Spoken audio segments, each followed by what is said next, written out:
Ayan, hello mga kacharot. Welcome back sa ating kusina. Gagawa naman tayo ngayon ng spring onion cakes. Ito ang kanyang mga ingredients. Meron tayong 1 cup all-purpose flour, spring onion o green onions, 1/4 cup warm water, salt and pepper, sesame oil, tsaka ang ating canola oil. Ayan, umpisa na natin. Ayan guys, ihalo lang natin ang ating tubig, salt at pepper sa ating flour.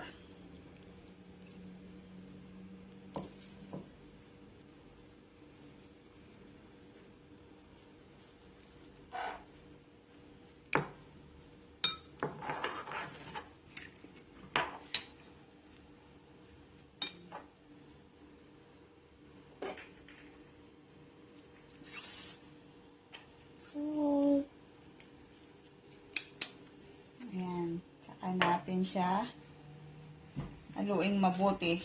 I-need natin siya guys, masahin.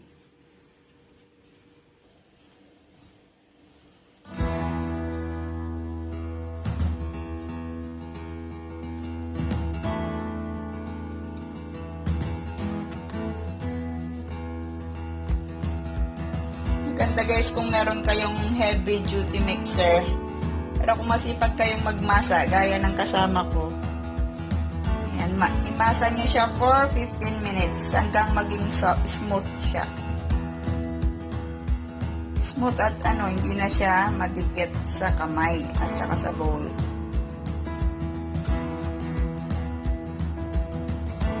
Balikan ko kayo later. Ito na guys ang ating dough. Ayan, lagyan natin ng konting mantika ang ating bowl.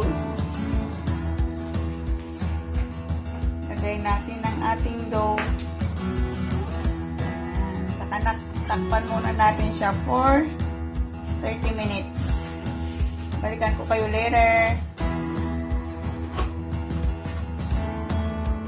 Ayan, habang nakares ang ating dough guys, takpan muna natin ang kanyang spring onion.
I-flat lang natin siya into rectangle.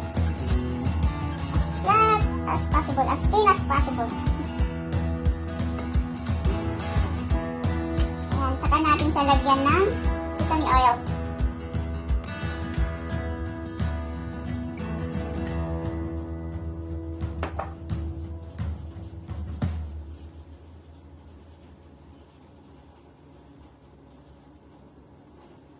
maglagay ng spring onion.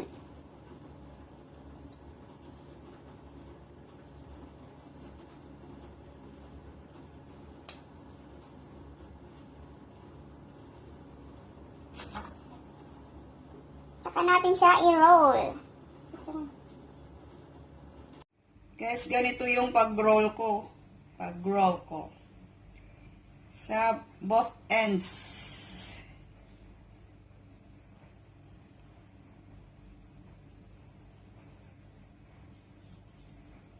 Tapos sa kabila naman.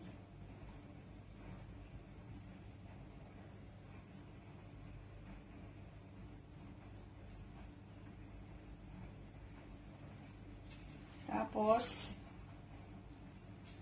ito rin.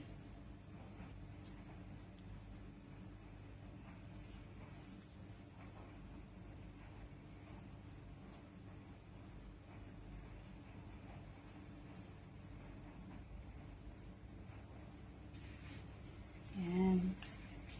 Lagay sa, tapos takpan lang natin siya muna guys habang ginagawa ang iba. Ayan guys, ito na yung ating na coil na spring onion dough natin. I-flat na ulit natin siya guys. Ayan. Balikan ko kayo later.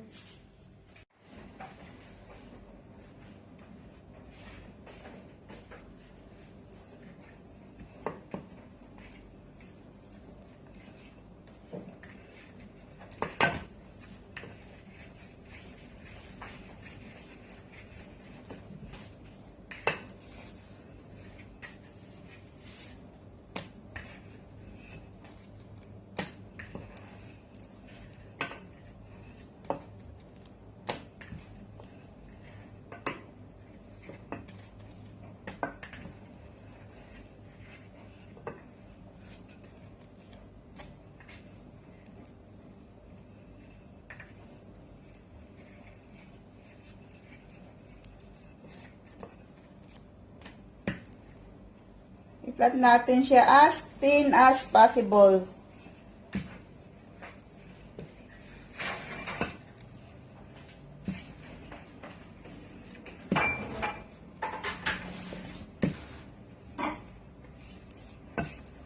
Ayan na guys, ready na magprito.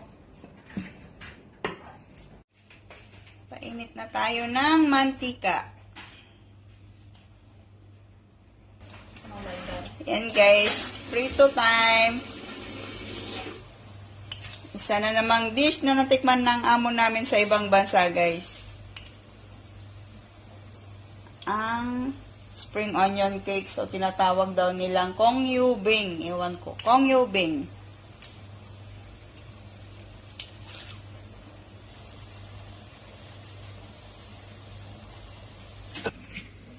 Yun na siya guys, crispy.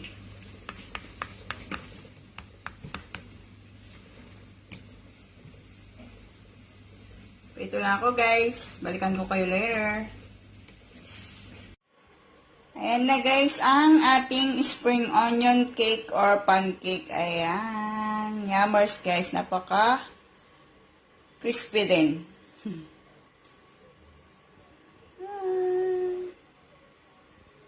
And guys, subscribe na po sa aming channel. Like, comment, don't forget to hit the bell button para notify kayo sa susunod naming mga ganap. And this is me saying, be positive, be happy, and be happy. Thank you for watching. See you next time. Bye!